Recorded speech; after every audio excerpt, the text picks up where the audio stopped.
I want to love you better, right? Isn't that what we want when we're in our primary relationship, our most significant relationship, that person that we've had that lovely moment where we fell in love, and so I want to talk about that this morning. All month as we've been talking about relationships, we are talking about all kinds of relationships, but today we're really going to focus on our primary relationship. Everything that I say, everything we talk about today is also useful in every other relationship, particularly those closest to us, children, spouses, coworkers, people that we work with a lot, friends. But we're going to specifically be focusing on that primary relationship. And today our title is Say What? That's what we're going to be talking about today. So, if you have not yet read this book, if you haven't started it yet, in the introduction, Gary Chapman, he talks about that which brings us together in our romantic relationships, right? And that is that lovely falling in love experience. And he says this, at its peak, the in-love experience is euphoric. We are emotionally obsessed with each other. We go to sleep thinking of one another. When we rise, that person is the first thought on our minds. We long to be together. Spending time together is like playing in the anteroom of heaven. When we hold hands, it seems as if our blood flows together. We could kiss forever if we didn't have to go to school or to work. And when we embrace, time seems to stop. Yeah, it's great, isn't it? We love that feeling. We love to be in love. And we talk about, oh, I've never been with anybody like this before, and what an amazing thing, and they so understand me, and I so understand them, and we go around telling lots of people that, and then what happens? Ooh. So, unfortunately, the eternality of the in-love experience is fiction, not fact, as most of us have experienced, and certainly we have the testament of our divorce rate. The late psychologist Dr. Dorothy Tenov conducted long-range studies on the in-love phenomenon. After studying scores of couples, she concluded that the average lifespan of a romantic obsession is 2 years. My experience and my observation, it's really sort of 8 months to 18 months. I think she's being a little generous here, but, who knows? You have to check your own life and see. Eventually, however, we all descend from the clouds and plant our feet on earth again. Our eyes are opened and we see the warts of each other. Her enduring quirks are now merely annoying. His sharp sense of humor, it now wounds. These little bumps we overlooked when we were in love now become huge mountains. And as I said, many of us are in love with the idea of being in love. And when that goes away and the work begins, we often feel as though it's the other person's fault. This is what always happens. It never works out for me. We have all these stories that we tell about it. And yet, when we realize that this is a natural phenomena, one of the things, the point of this book, and one of the processes of spiritual maturing, is that we realize that the in-love thing is really, the whole point of getting in love was to get us together. That was it. That was its whole point. And if we didn't have that tingly feeling with that other person, or we went out for a date or two and that tingly feeling just sort of started to disappear, we were not supposed to be together. So the in-love feeling is to bring us together. That's its sole purpose. Its job is not to keep us together. And so our job is to spiritually and emotionally grow beyond that, because there are reasons why we are together. This move from being in love to real love is the place where we move into our deepening experience of love. We have this from the day we were born. Our most basic emotional need, he goes on to say, is not to fall in love, but to be genuinely loved by another. To know a love that grows out of reason and choice, not instinct. I need to be loved by someone who chooses to love me, who sees in me something worth loving.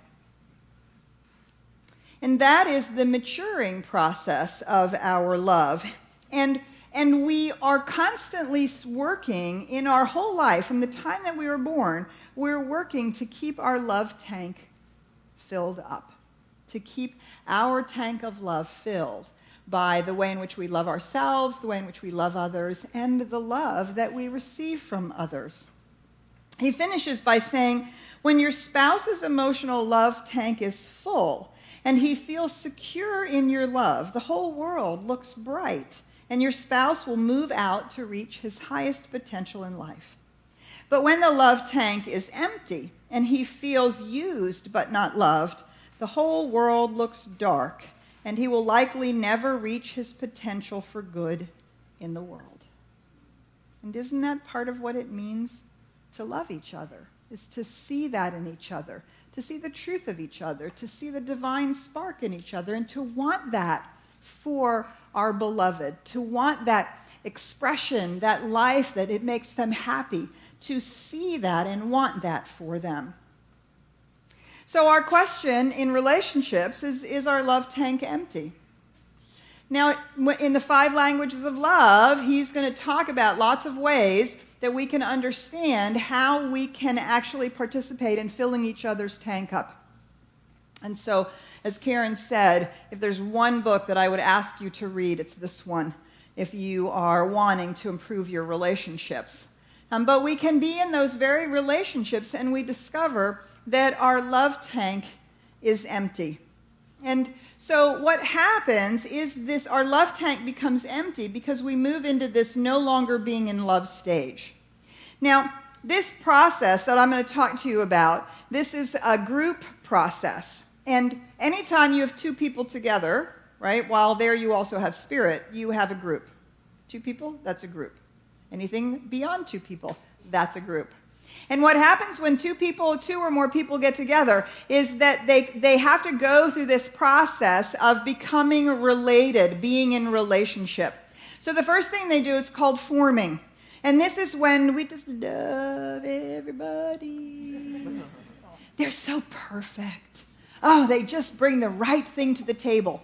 This is, as I said, this happens in your work group. This happens here in committees. Here, when we're in committees, this happens in our personal relationships. They are the best thing since sliced bread. And that goes on, as I said, 8 to 18 months. And then the warts start to show, or what really it is the differences start to show. Well, wait a minute, I didn't know that that's how you parented. Really? You think that about money? Wow, I didn't realize that was your thought about work and relationship and whatever else. You see, and when we start seeing those differences, we go into what's called the storming process. This is the falling out of love moment, when we are in the storming process and we actually see our differences and we see the ways in which this union, this oceanic oneness, as Sigmund Freud calls it, that happens when we fall in love, begins to separate again. And then what we want to do is we want to get to this place called performing. Performing in a group means that we know how to handle conflict. We know how to handle when we're not all on the same page. We know how to get ourselves back together again. We understand the different good that each person brings to the table from their very differences. Well, isn't that what we want in our primary relationship? Right? We want to know that we complement each other, that we can work together, that your strength actually helps me learn something about myself that I maybe aren't as good at, that we sort of fill each other's spaces out, and that we become a relationship that works. So as you move from storming to performing, that space in the middle there is called norming. And basically, norming is when we start making agreements. We start making agreements about how we're going to be together, how we're going to talk with each other, how we're going to handle conflicts and things that we see together.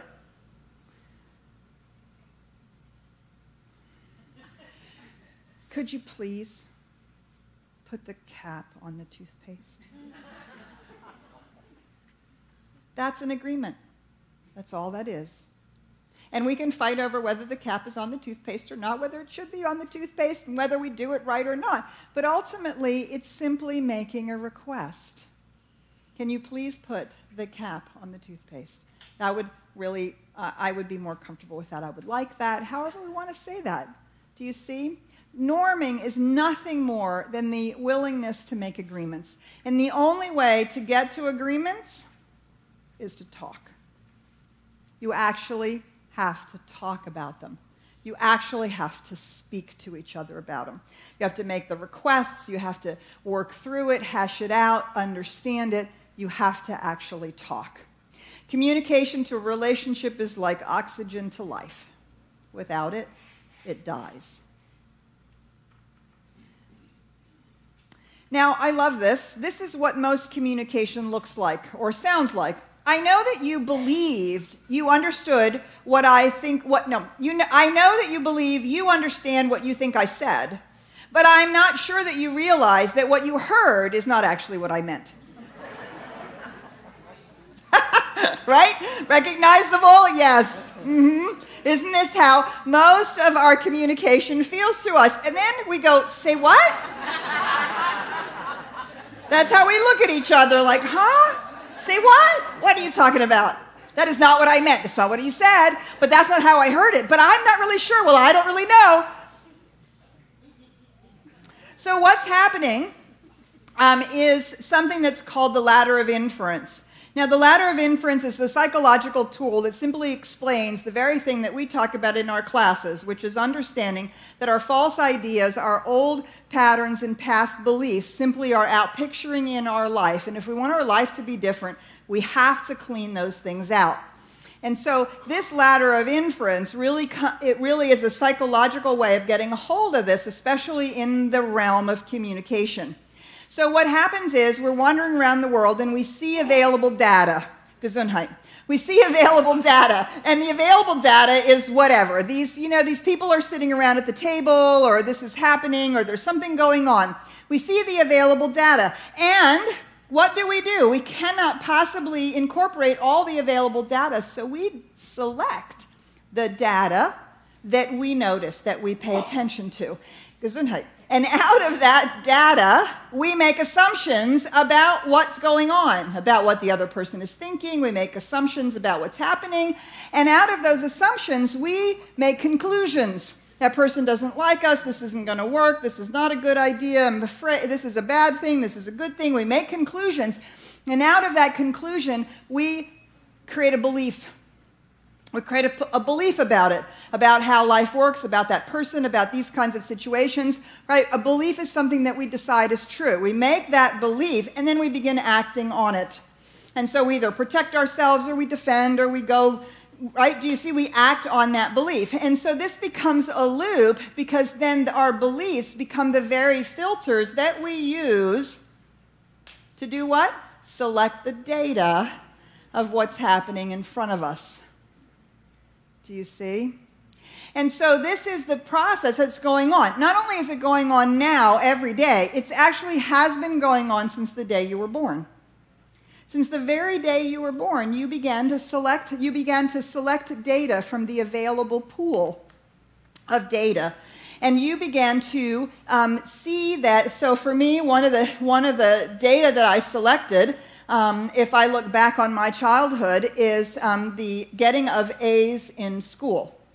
So there's a lot of data about being in school and what that was like, and friends and recess and sports and stuff like that. But the available data that clearly I selected was the getting of A's and the experience that I had with my father when I didn't bring an A home. That data got selected significantly, even though it didn't happen very often. There was so much around it that data really got noticed. So I selected it, and I made an assumption about it. I get in trouble when I don't bring home an A. The conclusion is I better bring home an A. The belief is I'm not good enough unless I bring home an A. And so my action is I do everything I can to bring home an A, and I better pay attention. That's the sole data that I'm going to pay attention to. Never mind friends and sports and other things in school. Do you see? And that becomes this thing. This is precisely and exactly what we teach in our classes.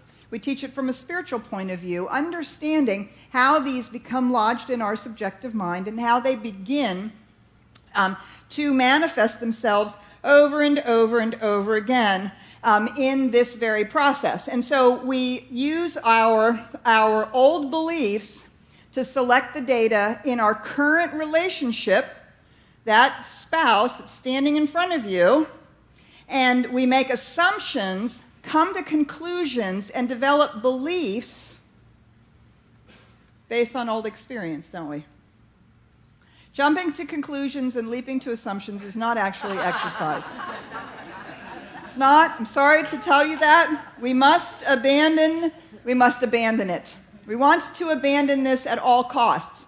We want to begin to become aware of the assumptive ways in which we speak. If we can begin to hear the assumptions that are present in the ways in which we say things, we will reveal to ourselves these very hidden beliefs and ideas, these things that we've laid down in our past, could be in our childhood, could be with our parents, could be a past relationship, could be yesterday. So we want to begin to reveal these to ourselves so that we can clear them out, clean them up, so that we can actually be in the present moment, here and now with each other, right? Because that's the only place we can ever be in the divine presence. We can never be spirit to spirit, heart to heart, if we aren't fully present here and now, because that's where the divine lives. So how the communication process actually works. So the sender sends a message. Right? The sender has something to say. They send a message. Now, that message can be in many different mediums. The message can be words. It can be a video. It can be text. It can be Facebook. It can be an email. It could be smoke signals. It could be whatever it is. That medium has a message. And that message moves to the receiver. But you'll notice that between the sender and message and receiver, there's those two little arrows. And what's happening in those arrows is that the sender is encoding the message based on their assumptions, conclusions, and beliefs that they've created in the past.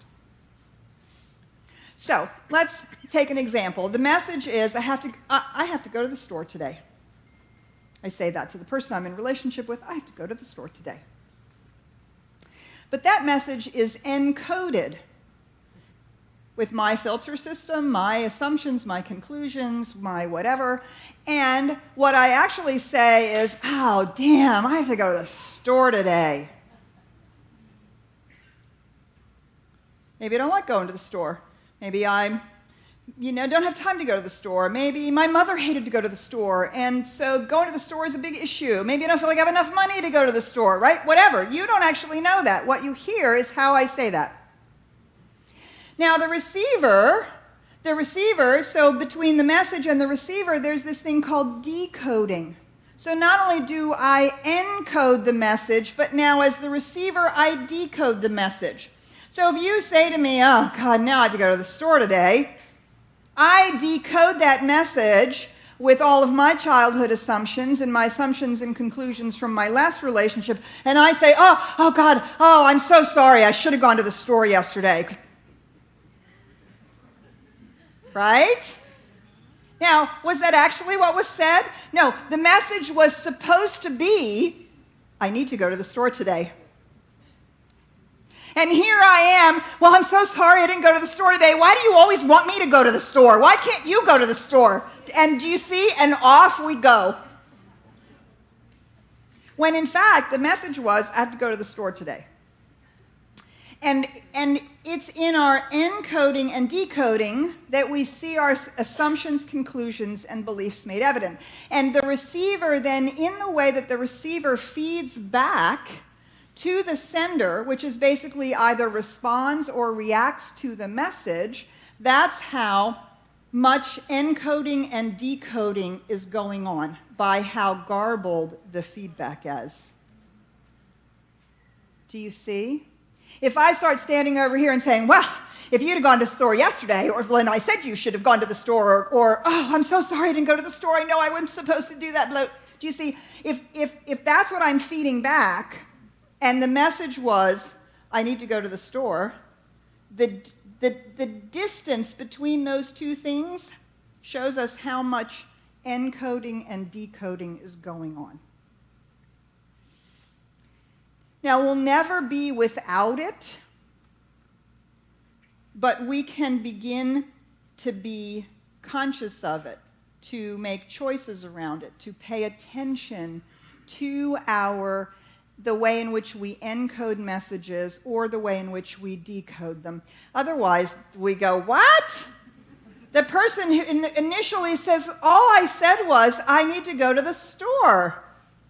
And now this big, giant thing has happened when something very simple was being communicated. Do you see? Now, in this process, I have to be responsible for my encoding of the message. I cannot be responsible for your decoding of it. And I am responsible for the way I decode messages that come to me. But I cannot be responsible for the way that you encode them. And in a primary relationship, the more we can take 100% of the responsibility for our part of the street, the less often we look at each other and go, what? Because we are revealing these things to ourselves. We are beginning to notice the way in which we interpret and hear the things, the messages that we are receiving, and the way in which we say them. Now, when I've done lots of communication trainings and lots of work around all of this, and one of my favorite communication little exercises that you can do is that you get two people together, you put a little barrier between them, and you give one person a line drawing.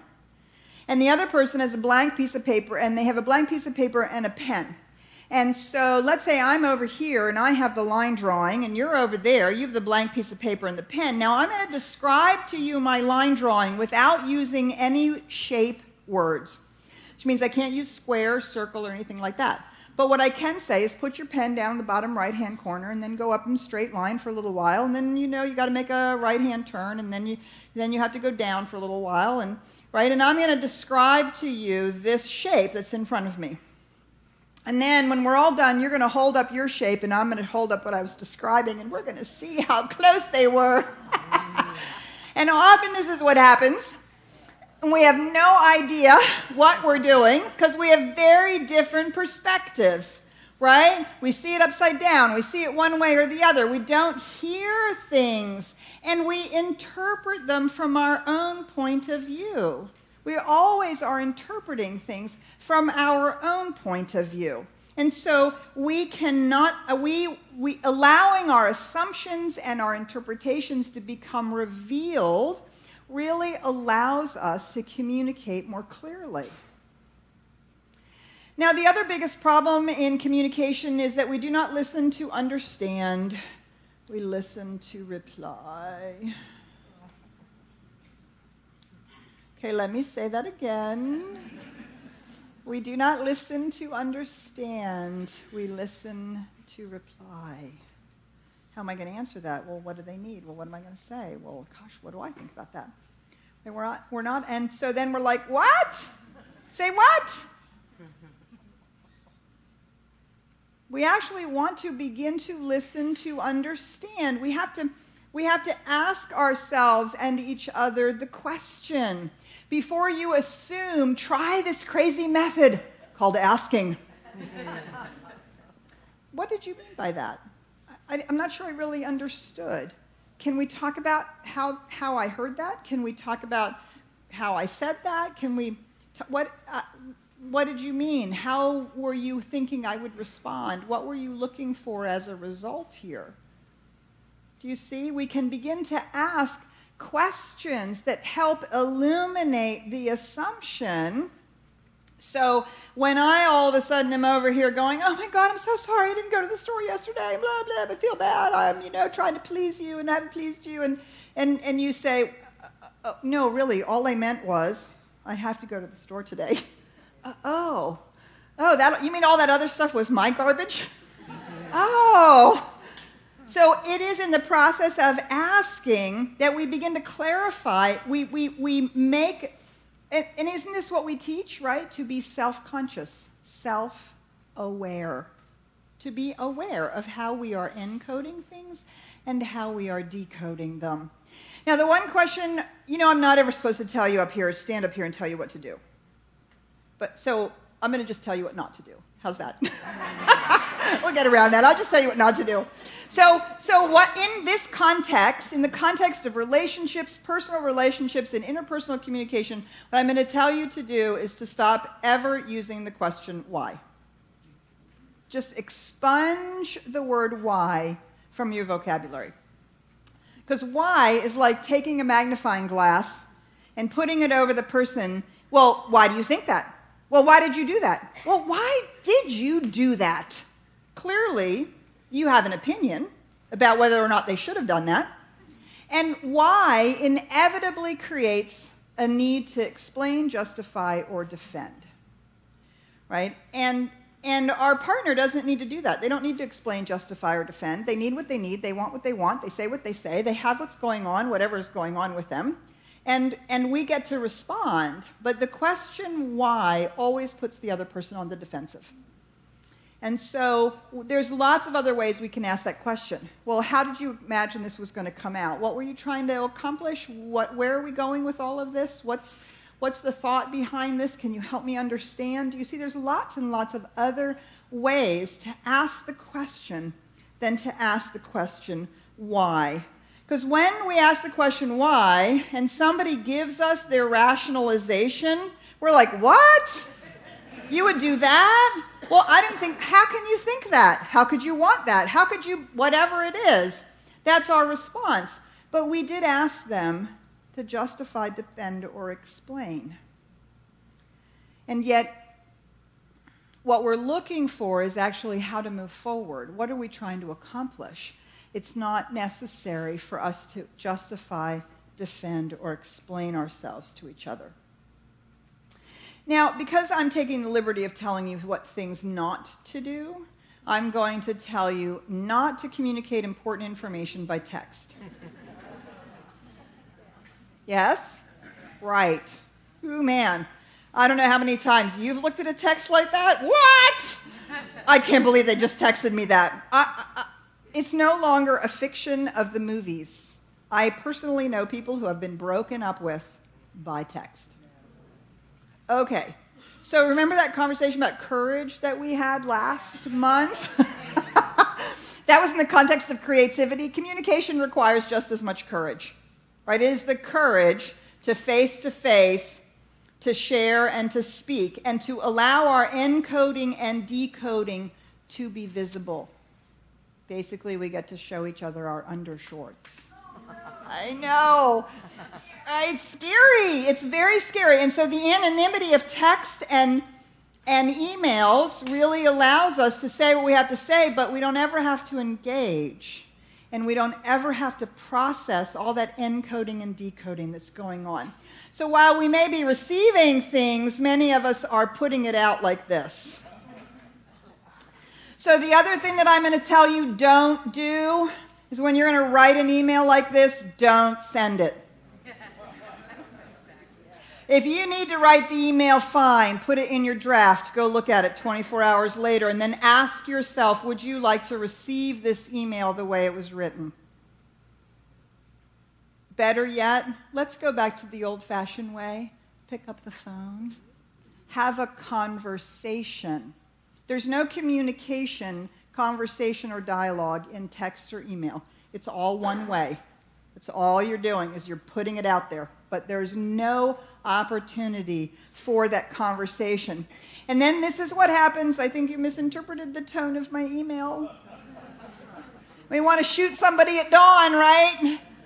And then we start emailing back. Oh, no, don't do it. Do not do it. It is not good, because otherwise this is what's happening. Say, what?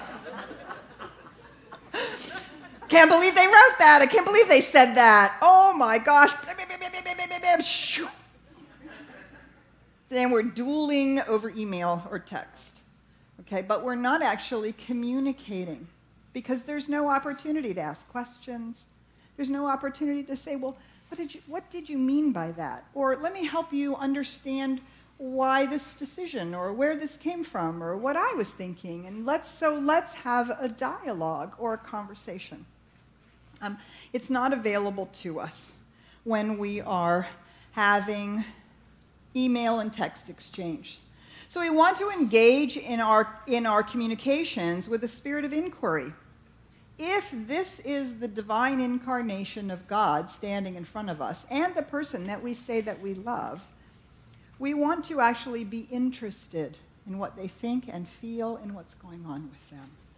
Right? So we do actually want to engage in the spirit of inquiry, so we can help, so we can understand. We can understand their encoding, and by sharing, we can reveal ours.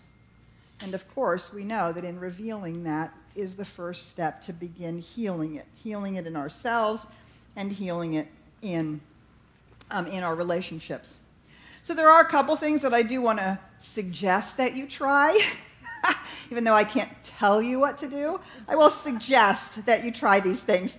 The first thing is to try describing situations without using the word you. Try describing the situation without using the word you. Well, you left the cap off the toothpaste again, or the cap's off the toothpaste again. Can you energetically feel the difference? Yes. That you, it easily makes the assumption that may or may not be accurate. You may or may not have been the last person to use the toothpaste. You may or may not have meant to leave the cap off. You may or may not have been conscious of the fact that we had an agreement and that you forgot. But when the you comes in, there is it really changes that, right? Because the you is this. And so to practice describing situations without using the word you. I've actually practiced this on and off as much as I can in my life. I was inspired by a book called Stranger in a Strange Land by Robert Heinlein. If you haven't read it, I highly recommend it. It's one of those old metaphysical fiction books. And it's inspired by the fair witness. The fair witness standing in front of a house will say this side of the house is white and has 4 windows. Period. Won't assume that the rest of the house is white. Won't assume that there is actually even the rest of the house. Won't assume that there are windows on any other. This just describing exactly what can be seen. You see, it's the way of getting the most objective, observable data from which both you and your partner can begin to select what you're going to see, what you're going to work with. So try describing the situation without using the word you. Now, the other side of that coin, right, is to say I statements. Make I statements. I feel, I think, I want, right? So that's really important, to make I statements. Talk about my own experience. One of the problems with I statements is we think we're telling feelings when we say things like I feel that or I feel like. These are not I statements. These are not feeling statements, these are thinking statements. I feel like you don't care about me. I feel that every time you do that, you're disrespecting me. These are not statements of feeling. These are statements, opinions about what I think you're doing. All right? So when we say I feel, it has to be followed by a feeling. I feel disrespected. I feel unloved. I feel abandoned. I feel loved. I feel happy. Do you see? This will really help because when you say, I feel that you are blah, blah, blah, or I feel that this is what's happening, we're now immediately into that defense conversation again. But if I just say I'm feeling angry, that's just a true statement about my statement of feeling, my state in this particular moment. Do you see? So the other thing I want to say about asking questions or about speaking clearly is, and I don't have a slide for this, and that is one of the ways in which we move with our assumptions and we bring our assumptions into the relationship is we ask questions when we have an opinion. Well, don't you think we should have left by now?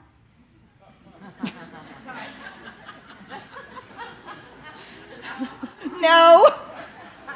Don't you think we should have? Do you see, when we make statements, when we couch opinions in questions, we are encoding falsely.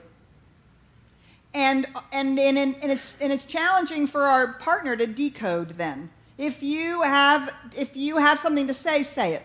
Don't couch it in a question.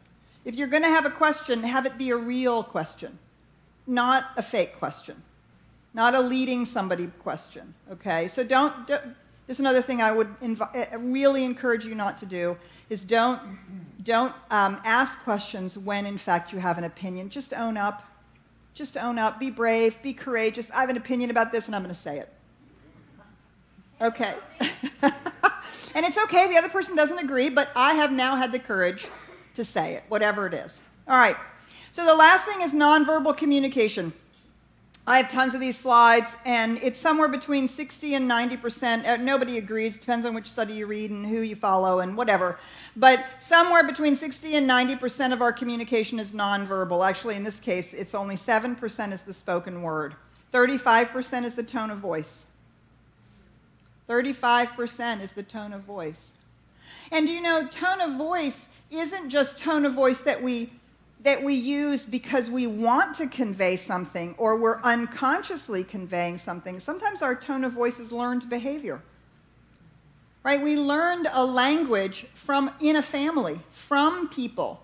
And if they used a particular tone of voice, as children, we don't filter that out. We think that's how the English language is spoken. Do you see? And so we might be using a tone of voice out of habit that we don't even realize that we are using it, because that's how we learned it. And of course, then there are tones of voice that sneak in there because that's part of the encoding that we're not conscious about. And so our words get encoded with a tone of voice that we don't realize that's what's happening. And then that's why that feedback loop is so important. And then there's all this other nonverbal stuff, right? Eye contact, body language, does it look like you're paying attention, or do you keep looking, checking Facebook, or, all those ways in which we communicate with each other. The other thing that's really true in this, because I've spent almost my whole adult life in spiritual community, I'm very, very aware of this. When you try to be in relationship, whether it's primary relationship or good friend relationship with people inside a community like this, there's only one problem. They're so freaking intuitive. They know way more about what's going on with us than those 7% of words that we say. So we should stop trying to fool ourselves. Right? And listen to the feedback. Just receive it as the mirroring that the universe is giving to us so that we can clear out our assumptions, our conclusions, and our false beliefs. Communication is the only way to manage projections and to stop taking things personally. It's the only way to move through storming. It's the only way to move from the in-love experience to that place of love, where we are sharing who we are in our fullness. We're seeing that in the other person, and we're seeing, not only are we seeing the warts, but we're seeing through them to the truth of who that person is, right? Do you see that's not available to us when all of this encoding and decoding is going on unconsciously? The more we can clear that out, the more conscious we can be of it, then we can be, Emerson says, he says in his essay Circles, and then in every conversation, Jove nods to Jove. God nods to God. Love nods to love. Do you see? Because we're not hiding anything anymore. There's no veil between us. There's just the sheer love that is between our hearts and in our souls. So I invite you to practice some of these techniques. I really do. They will be so helpful to you to simply begin paying attention to our assumptions and our conclusions and the way in which we speak to each other. Your relationships will be grateful for it. Let us pray. So just taking a moment to breathe and I want to love you better. I think Spirit is forever saying that to us. I want to love you better, more fully, more completely, as we allow ourselves to remember that there is that one presence and power. And all it wants is to love in, through, and as us. And we turn and we look at our primary relationships, those people closest to us that are the most important. And we realize that within our hearts, there is that moment, I want to love you better.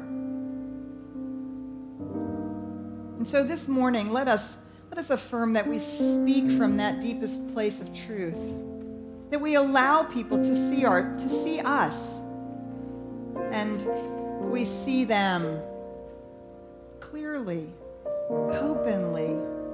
And that this, rather than surprises us, actually brings us closer because we can see through the veils of the human experience to the heart and soul that shines so brightly within each and every one of us. And to this end, we simply dedicate this time, this week, and we allow it to shine in our lives as love.